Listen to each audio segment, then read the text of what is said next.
Welcome to the Octavius Gould Experience, and I am your host, Octavius Gould.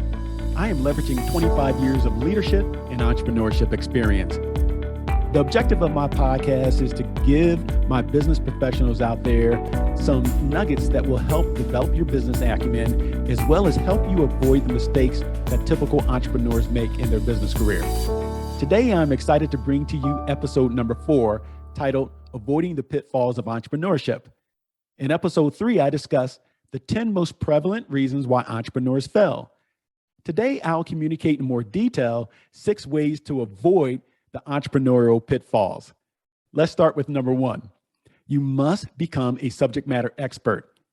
It's imperative that you start a business that aligns well with your expertise and business background. You must know your business inside out.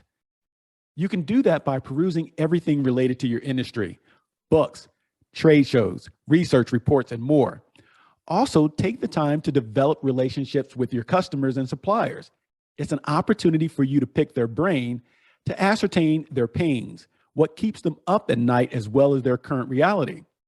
And then you should also join industry trade associations. The reason being is they provide so much compelling content on their website, as well as in newsletters and webinars. And then attend trade shows. You want to make sure that you make key contacts. For example, 3 years ago, prior to the pandemic, I was coaching 2 entrepreneurs.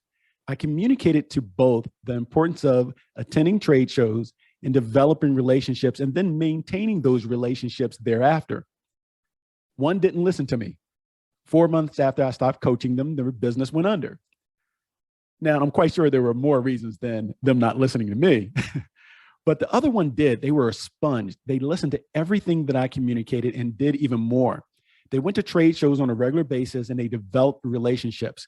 And they were really able to pick the brain of the attendees and understand, one, how to become better at positioning their value proposition, but also what are some of the challenges that they needed to overcome as an entrepreneur in that marketplace, in that industry.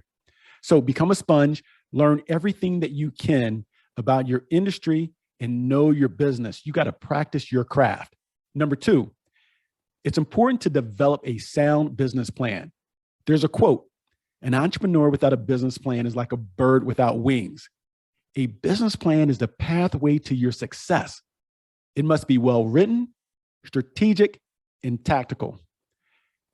It creates a benchmark against which an entrepreneur can measure their small business performance. And here are a few resources that will allow you to get access to business plans for free.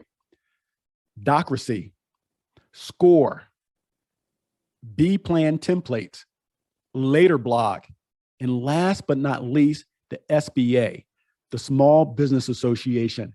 And that is my favorite because not only will they give you resources to develop a business plan, they will also give you access to loans. For example, right now, they're giving disaster loans up until, I think, December 31st. And then they'll facilitate webinars that will really teach you and help build your financial business acumen.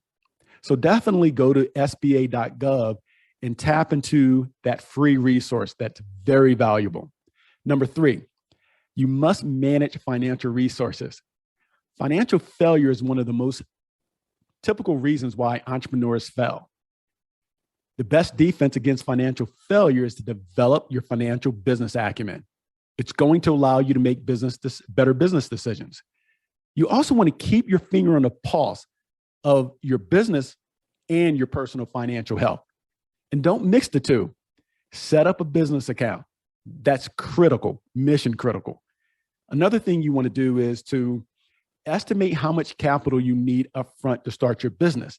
And once you ascertain that, make sure that you have double that amount, okay? Then maintain cash flow because cash flow is your most valuable financial resource. Time is probably your biggest asset, but cash flow is your most valuable financial resource. Profit is essential to long-term survival, but cash flow will help you keep the lights on. Keep in mind, the faster your business grows, the more cash it will chew up. Number 4, you must be able to comprehend financial statements. It's a vital management device. It's also a reliable indicator of the financial condition of your business. Most people only focus on their financial statements when it's time to prepare their taxes, but you want to make sure that you take the opportunity to review your financial statements and, more importantly, understand those statements on a regular basis. For one, you should be preparing your taxes on a quarterly basis and not annually. For example, when I started my business in 1997, I mentioned in previous podcasts that we were profitable month one. So I was spending that money. And when it was time to put my taxes together, I think it was March, preparing for that April 15th deadline, because we were so profitable year one, my tax bill was huge. So yeah, I got into that dump of, trying to climb out to, pay my taxes. And I learned from that mistake and made sure that years thereafter, I did my taxes on a quarterly basis. And that's the smart way to do it, because you don't want to get behind the 8 ball when it comes to your taxes, okay? Uncle Sam doesn't play, as many of you may know. So another thing you want to do is be on alert when you're going through your financial statements for declining sales, rising debt, slipping profits, and decreased working capital. As I mentioned to you, cash flow is one of your most valuable tools, valuable assets. So keep your finger on the pulse at all times as it relates to your cash flow, because it's all symptoms of potential health issues. I recommend working with a financially savvy mentor or a business coach who can help you along the way, especially year 1, 2, and maybe year 3. Another thing you can do is watch videos on YouTube. You'll be amazed at the compelling content that's on YouTube. This is episode 4 of my podcast, and I took 2 months of perusing YouTube and literature on the internet to ascertain how to go about purchasing the right equipment and go about doing a very compelling podcast. And I'm getting better every day because I continue to practice my craft. Number 5, become a leader of people and not just a manager. Let me say that again. You must be a leader of people and not just a manager. Anything you do, keep in mind, I don't care if you're selling a service or a product, it's still a people's business. And your employees and the independent contractors you hire will determine your success. And more importantly, if you can sustain that success. You must be a coach and developer of people. You want to create a coaching culture within your organization, even if you only have 2 employees. Because if you only have 2 employees, that means you all are wearing multiple hats. It's important to empower and inspire your team members to excel. So again, there's a difference between being a manager and a leader. We can always talk about that later, because this podcast is all about entrepreneurship and leadership. The biggest challenge that many entrepreneurs have is they don't trust the people that they hire, and they fail to delegate. You can't do everything. You can't be everything to all people. So trust the people you bring on board. Here's what I always tell people: attract talent, retain talent, and unleash your talent. Number 6, you are the business. You are the business. So stay sharp. Entrepreneurship is a journey, not a trip. You must be physically and mentally prepared for strenuous days. And that's basically every day. You got to reduce stress, meditate, eat better, relax, exercise. For example, I would say probably since 2015, I would get up every day at 6 a.m., 6 days a week to work out. And I'm 53 now, and I still do it. Some days 5 a.m. I am in that gym. I'm turning on the lights. No one's there. I just turn on my music. I even went from listening to my old school rap to now listening to podcasts, motivational pieces, because I want to get energized. I want to release the stress, but really get ready to be on point that day. So I don't need to listen to music anymore. I've listened to enough music over my lifetime. I want to understand what other people are doing, listen to podcasts to really understand business, to enhance my business acumen. Some of the things that I'm communicating to you all, I've learned on my own by trial and error, but many times I pick up on things by listening consistently to the great podcasts that are out there. And hopefully I can provide you guys with the same type of compelling content content, and you can learn from me as well. Then make sure you get the proper sleep. I used to be bad at this, talking about how much I was on the grind, the hustle, grinding all the time, 14, 15 hours a day. And I'm wearing that grind like a badge of honor.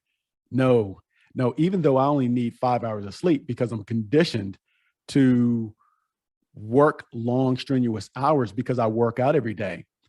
You want to make sure that you're getting appropriate sleep, whether that's 7 hours or 8 hours. You got to really understand your body, your mental capacity, and what's best for you. For me, it's 5 hours, sometimes 4. But again, I work out 6 days a week. So figure that out for yourself.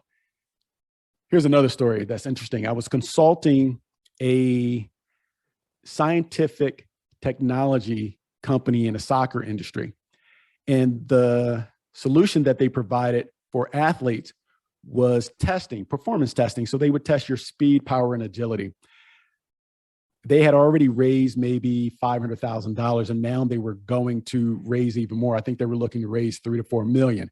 So I had an opportunity, because I was consulting them on the sales and marketing aspect of their organization for the first time, to be privy to meetings with some of the top financial institutions in New York City. So I'm sitting at this office in New York City, and we're at the boardroom table, and the owner of the company, and he's the entrepreneur, used to be a former professional soccer player. So he had all the experience and knowledge, some of the things I talked about earlier in this episode, but he looked as if he just woke up. He didn't shave. And myself and the CFO, we're in suits, dressed to impress, sharp, ready to go. The investors or potential investors across the boardroom table, they're ready to go. And this owner comes in looking like he just woke up and crawled out of bed. No suit, no tie. And as the meeting progressed, I articulated everything that was happening within the sales organization and the forecast. And when it was his turn to talk big picture as the CEO of the company, he was stumbling. And he said to these investors, I'm so sorry. I've been working 15, 16 hours a day preparing for this meeting, getting the business up and going. I'm grinding. I'm really working hard. I'm putting in those long hours. One of the investors stopped him and said, listen, we don't care how long you're working. We only focus on results. Boom. So remember, your health is wealth. It's important to work hard, but make sure you play hard as well, okay? As I talked about in the past, entrepreneurship is truly the pathway to living your best life. It's a way to gain control over your life, fulfill your central purpose, contribute to your community, reap unlimited financial rewards, and leave a legacy for your family. I'm really inspired when I meet the owners of family businesses, because they are the lifeline. Small businesses are the lifeline to our economy. They create so many jobs for people. Imagine creating something that's so successful that you're able to pass it down to your daughters or your sons, and they can pass it down to their kids. You're on the beach in Florida or some exotic island, and you're getting calls about the profits that you're reaping that's being garnered by your family members. Because that's what I plan on doing. I'm going to be on a boat when I retire, and hopefully one of my daughters will be CEO of one of my businesses. And I can be fishing, looking at those financial reports. I'll understand them, because I told you guys it's important to understand financial reports. They can do everything they want to do, but I will be perusing those financial reports. So in closing, my friends, almost all entrepreneurs eventually recognize that failure is a natural part of the creative process. Unfortunately, some entrepreneurs never give themselves a chance to hit a home run. They stay on the bench when it's batters up. Others don't steal second because they keep their foot on first. Successful entrepreneurs are those who understand and have the mindset that strikeouts are an opportunity to improve their focus and keep their eye on the ball. Case in point, Baseball Hall of Famer Reggie Jackson holds the career strikeout record at 2,597 strikeouts, but he kept swinging. And he ended up being extremely successful. He didn't give up. When he struck out, he got right back up, swinging for the fence. And more times than not, he knocked it out the park.